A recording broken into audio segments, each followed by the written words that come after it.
ಇವಾಗ ನೋಡಿದ್ರಲ್ಲ ವಿಡಿಯೋ ಅದು ಇನ್‌ಸ್ಟಾಗ್ರಾಮ್ ಅಲ್ಲಿ ಇವಾಗ ಟ್ರೆಂಡಿಂಗ್ ಆಗ್ತಿದೆ. ಈ ರೀತಿ ವಿಡಿಯೋಸ್‌ನ ಹೇಗೆ ಫ್ರೀಯಾಗಿ ಕ್ರಿಯೇಟ್ ಮಾಡೋದು ಅಂತ ತಿಳಿಸ್ಕೊಡ್ತೀನಿ. ವಿಡಿಯೋನ ಎಲ್ಲೂ ಸ್ಕಿಪ್ ಮಾಡ್ದೇನೆ ಪೂರ್ತಿ ನೋಡಿ. ಅರ್ಧಂಬರ್ಧ ನೋಡಕ್ ಹೋಗ್ಬೇಡಿ ವಿಡಿಯೋನ. ಫೋನಲ್ಲಿ ಗೂಗಲ್ ಅಥವಾ ಕ್ರೋಮ್ ಆಪ್‌ನ ಓಪನ್ ಮಾಡ್ಕೊಬೇಕು. ಓಪನ್ ಮಾಡಿ ಇಲ್ಲಿ ಸರ್ಚ್ ಬಾರ್‌ನಲ್ಲಿ ಪಿಕ್ಸ್‌ವರ್ಸ್ ಎಐ ಅಂತ ಸರ್ಚ್ ಮಾಡ್ಕೊಬೇಕು. ಸ್ಕ್ರೀನ್ ಮೇಲೆ ತೋರಿಸೋ ತರ ಈ ರೀತಿ ಸರ್ಚ್ ಮಾಡ್ಕೊಬೇಕು. ಸರ್ಚ್ ಮಾಡ್ಕೊಂಡಾಗ ನೆಕ್ಸ್ಟು ಈ ರೀತಿ ಬರುತ್ತೆ. ಇಲ್ಲಿ ಪಿಕ್ಸ್‌ವರ್ಸ್ ಎಐ ಅಂತ ಒಂದು ಫಸ್ಟ್‌ನೇ ವೆಬ್ಸೈಟ್ ಇರುತ್ತಲ್ಲ, ಈ ಒಂದು ವೆಬ್ಸೈಟ್ ಮೇಲೆ ಕ್ಲಿಕ್ ಮಾಡ್ಕೊಬೇಕು. ನೆಕ್ಸ್ಟು ಈ ರೀತಿ ಬರುತ್ತೆ. ಇಲ್ಲಿ ಇವಾಗ ಈ ಒಂದು ವೆಬ್ಸೈಟ್‌ಗೆ ಲಾಗಿನ್ ಆಗ್ಬೇಕು. ಲಾಗಿನ್ ಆಗಕ್ಕೆ ಇಲ್ಲಿ ಮೇಲ್ಗಡೆ ಲಾಗಿನ್ ಅಂತ ಆಪ್ಷನ್ ಇರುತ್ತೆ. ಈ ಒಂದು ಆಪ್ಷನ್ ಮೇಲೆ ಕ್ಲಿಕ್ ಮಾಡ್ಕೊಬೇಕು. ನೆಕ್ಸ್ಟು ಈ ರೀತಿ ಬರುತ್ತೆ. ಇಲ್ಲಿ ಸೈನ್ ಇನ್ ವಿತ್ ಗೂಗಲ್ ಅಂತ ಆಪ್ಷನ್ ಇರುತ್ತೆ. ಈ ಆಪ್ಷನ್ ಮೇಲೆ ಕ್ಲಿಕ್ ಮಾಡ್ಕೊಬೇಕು. ನೆಕ್ಸ್ಟು ಈ ರೀತಿ ಬರುತ್ತೆ. ಫೋನಲ್ಲಿರೋ ಜಿಮೇಲ್ ಐಡಿಗಳೆಲ್ಲ ತೋರಿಸುತ್ತೆ. ಒಂದು ಜಿಮೇಲ್ ಐಡಿನ ಸೆಲೆಕ್ಟ್ ಮಾಡ್ಕೊಬೇಕು. ನೆಕ್ಸ್ಟ್ ಇಲ್ಲಿ ಕಂಟಿನ್ಯೂ ಆಪ್ಷನ್ ಮೇಲೆ ಕ್ಲಿಕ್ ಮಾಡ್ಕೊಬೇಕು. ಆವಾಗ ನಮ್ಮ ಜಿಮೇಲ್ ಐಡಿಯಿಂದ ಇಲ್ಲಿಗೆ ನಾವು ಲಾಗಿನ್ ಆಗ್ತೀವಿ. ಈ ರೀತಿ ಸ್ವಲ್ಪ ಹೊತ್ತು ಲೋಡಿಂಗ್ ಆಗುತ್ತೆ. ಲೋಡಿಂಗ್ ಆದ್ಮೇಲೆ ನೆಕ್ಸ್ಟು ಈ ರೀತಿ ಬರುತ್ತೆ. ಇಲ್ಲಿ ಮೇಲ್ಗಡೆ 60 ಪಾಯಿಂಟ್ಸ್ ಅಂತ ಇದೆಯಲ್ಲ, ಡೈಲಿ ನಮಗೆ 60 ಪಾಯಿಂಟ್ಸ್‌ನ ಕೊಡ್ತಾರೆ ಫ್ರೀಯಾಗಿ. ಒಂದು 60 ಪಾಯಿಂಟ್ಸ್ ಇಂದ ವಿಡಿಯೋಗಳನ್ನ ಕ್ರಿಯೇಟ್ ಮಾಡ್ಕೊಬಹುದು ಫ್ರೀಯಾಗಿ. ಕೆಳಗೆ ಇಲ್ಲಿ ಟ್ರಾನ್ಸಾಕ್ಷನ್ ಅಂತ ಆಪ್ಷನ್ ಇರುತ್ತೆ ಮೂರನೇದು. ಈ ಒಂದು ಆಪ್ಷನ್ ಮೇಲೆ ಕ್ಲಿಕ್ ಮಾಡ್ಕೊಬೇಕು. ಈ ರೀತಿ ಬರುತ್ತೆ. ಇಲ್ಲಿ ಫಸ್ಟ್‌ನೇ ಫೋಟೋ ಆಪ್ಷನ್ ಮೇಲೆ ಕ್ಲಿಕ್ ಮಾಡ್ಕೊಬೇಕು. ಅವಾಗ ನಮ್ಗೆ ಗ್ಯಾಲರಿ ಓಪನ್ ಆಗುತ್ತೆ. ಇಲ್ಲಿ ನಾವು ನಮ್ಮ ಫೋಟೋನ ನಾವು ಸೆಲೆಕ್ಟ್ ಮಾಡ್ಕೊಬೇಕು ಫಸ್ಟು. ಎಕ್ಸಾಂಪಲ್‌ಗೆ ನಾನು ಇಲ್ಲಿ ಒಂದು ಫೋಟೋನ ನಾನು ಸೆಲೆಕ್ಟ್ ಮಾಡ್ಕೊತೀನಿ. ಸೆಲೆಕ್ಟ್ ಮಾಡ್ಕೊಂಡಾದ್ಮೇಲೆ ನೆಕ್ಸ್ಟ್ ಆ ಒಂದು ಫೋಟೋ ಈ ರೀತಿ ಇಲ್ಲಿ ಅಪ್ಲೋಡ್ ಆಗೋಕೆ ಸ್ಟಾರ್ಟ್ ಆಗುತ್ತೆ. ಪೂರ್ತಿ 100% ಆಗಬೇಕು. ಅವಾಗ ಅಲ್ಲಿ ನಮ್ಮ ಒಂದು ಫೋಟೋ ತೋರಿಸುತ್ತೆ. ನೆಕ್ಸ್ಟ್ ಇಲ್ಲಿ ಇನ್ನೊಂದು ಫೋಟೋ ಆಪ್ಷನ್ ಇದೆಯಲ್ಲ ಬಲಗಡೆಯಲ್ಲಿ, ಆ ಒಂದು ಆಪ್ಷನ್ ಮೇಲೆ ಕ್ಲಿಕ್ ಮಾಡ್ಕೊಬೇಕು. ಅವಾಗ ಇಲ್ಲಿ ಯಾವ ಫೋಟೋಗೆ ನಾವು ಕನ್ವರ್ಟ್ ಮಾಡಬೇಕು ಅಂತ ಇರ್ತೀವಲ್ಲ, ಆ ಒಂದು ಫೋಟೋನ ನಾವು ಸೆಲೆಕ್ಟ್ ಮಾಡ್ಕೊಬೇಕು.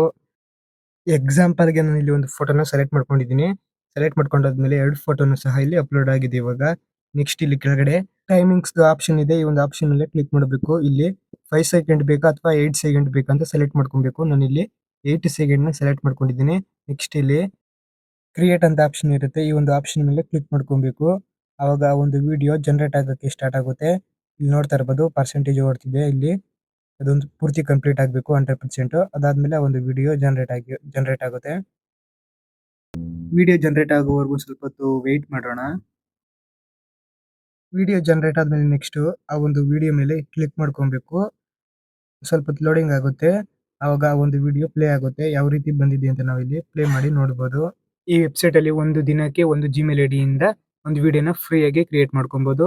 ನಮ್ಗೆ ಈಗ ಜಾಸ್ತಿ ವಿಡಿಯೋ ಬೇಕು ಅಂದ್ರೆ ಬೇರೆ ಬೇರೆ ಜಿಮೇಲ್ ಐಡಿಯಿಂದ ಲಾಗಿನ್ ಆಗಿ ವಿಡಿಯೋಗಳನ್ನ ಈ ರೀತಿ ಕ್ರಿಯೇಟ್ ಮಾಡ್ಕೊಂಡು ಶೇರ್ ಮಾಡ್ಕೊಂಡು ಡೌನ್ಲೋಡ್ ಮಾಡ್ಕೊಬಹುದು. ವಿಡಿಯೋನ ಡೌನ್ಲೋಡ್ ಮಾಡಕ್ಕೆ ಇಲ್ಲಿ ಡೌನ್ಲೋಡ್ ಅಂತ ಆಪ್ಷನ್ ಇರುತ್ತೆ. ಈ ಒಂದು ಆಪ್ಷನ್ ಮೇಲೆ ಕ್ಲಿಕ್ ಮಾಡಬೇಕು. ಇಲ್ಲಿ 2 ಆಪ್ಷನ್ ಇರುತ್ತೆ. ವಾಟರ್ ಮಾರ್ಕ್ಡ್ ಮತ್ತೆ ವಾಟರ್ ಮಾರ್ಕ್ ಫ್ರೀ ಅಂತ. ಇಲ್ಲಿ ವಾಟರ್ ಮಾರ್ಕ್ಡ್ ಆಪ್ಷನ್ ಸೆಲೆಕ್ಟ್ ಮಾಡ್ಕೊಬೇಕು. ಅದರಲ್ಲಿ ನಾವು ಒಂದು ವಿಡಿಯೋ ಇದಲ್ಲಿ ವಾಟರ್ ಮಾರ್ಕ್ ಬರುತ್ತೆ. ಇದನ್ನ ನಾವು ಫ್ರೀಯಾಗಿ ಡೌನ್ಲೋಡ್ ಮಾಡ್ಕೊಬಹುದು. ಬಟ್ ಅಲ್ಲಿ ಕೆಳಗಡೆ ಇನ್ನೊಂದು ಆಪ್ಷನ್ ಇದೆಯಲ್ಲ, ವಾಟರ್ ಮಾರ್ಕ್ ಫ್ರೀ ಅಂತ ಮತ್ತೆ ಪಕ್ಕದಲ್ಲಿ ಡೈಮಂಡ್ ಇದೆಯಲ್ಲ, ಅದು ವಾಟರ್ ಮಾರ್ಕ್ ಇಲ್ದೇನೆ ಒಂದು ವಿಡಿಯೋ ಡೌನ್ಲೋಡ್ ಮಾಡ್ಕೊಬಹುದು. ಬಟ್ ಅದಕ್ಕೆ ನಾವು ಅಮೌಂಟ್‌ನ ಪೇ ಮಾಡಬೇಕಾಗುತ್ತೆ ಸ್ವಲ್ಪ ಅದಕ್ಕೇನೆ. ನಾನು ಒಂದು 2 ಸಲ ಟ್ರೈ ಮಾಡಿದೆ. ಬಟ್ ವಿಡಿಯೋ ಡೌನ್ಲೋಡ್ ಆಗ್ಲಿಲ್ಲ. ಅಲ್ಲಿ ಇವಾಗ ಡೌನ್ಲೋಡ್ ಆಪ್ಷನ್ ಮೇಲೆ ಕ್ಲಿಕ್ ಮಾಡ್ಕೊಂಡಾಗ ಈ ರೀತಿ ಬರುತ್ತೆ ಶೇರಿಂಗ್ ವಿಡಿಯೋ ಅಂತ. ಇಲ್ಲಿ ವಾಟ್ಸ್ಆಪ್ ಆಪ್ಷನ್ ಇರುತ್ತೆ. ಆಗ ವಾಟ್ಸ್ಆಪ್ ಅಲ್ಲಿ ನಾವು ಇನ್ನೊಂದು ಫೋನ್‌ಗೆ ಕಳಿಸ್ಕೊಂಡು ಅದರಿಂದ ನಾವು ಮತ್ತೆ ನಮ್ಮ ಫೋನ್‌ಗೆ ನಾವು ಕಳಿಸ್ಕೊಂಡು ಡೌನ್ಲೋಡ್ ಮಾಡ್ಕೊಬಹುದು. ವಿಡಿಯೋ ಇಷ್ಟ ಆಯ್ತು ಅಂದ್ರೆ ಒಂದು ಲೈಕ್ ಮಾಡಿ. ಹಾಗೆ ನಿಮ್ಮ ಫ್ರೆಂಡ್ಸ್ ಮತ್ತೆ ಫ್ಯಾಮಿಲಿಗೂ ಶೇರ್ ಮಾಡಿ. ನೆಕ್ಸ್ಟ್ ನಾನು ಇದೇ ತರದ ವಿಡಿಯೋಗಳನ್ನ ನಾನು ಅಪ್ಲೋಡ್ ಮಾಡಿದಾಗ ನಿಮಗೆ ನೋಟಿಫಿಕೇಶನ್ ಮುಖಾಂತರ ಬರಬೇಕು ಅಂದ್ರೆ ಈ ವಿಡಿಯೋ ಕೆಳಗಡೆ ಫ್ರೀಯಾಗಿ ಸಬ್ಸ್ಕ್ರೈಬ್ ಅಂತ ಬಟನ್ ಇರುತ್ತೆ ಕ್ಲಿಕ್ ಮಾಡಿ. ಮತ್ತೆ ಪಕ್ಕದಲ್ಲಿರೋ ಬೆಲ್ ಐಕಾನ್ ಮೇಲೆ ಕ್ಲಿಕ್ ಮಾಡಿ ಆಲ್ ಅಂತ ಸೆಲೆಕ್ಟ್ ಮಾಡಿ.